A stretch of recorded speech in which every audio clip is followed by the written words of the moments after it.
Meron siyang garahe. Pero nakahiwalay.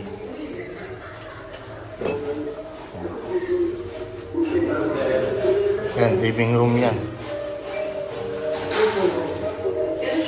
Panels na. Ito yung master's bedroom. May sariling sariling banyo. Ganda.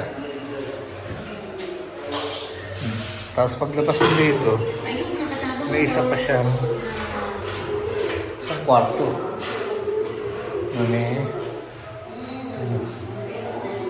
Ganda rin pagkakadesign.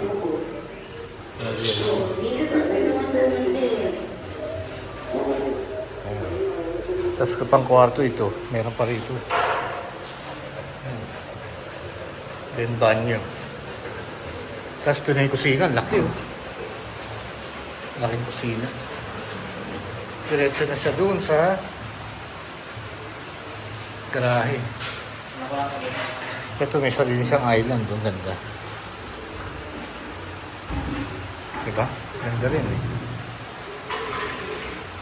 Tapos sa likod, ito yung sinasabi ko sa'yo, ngayon nakaganon nakaslots lang lahat.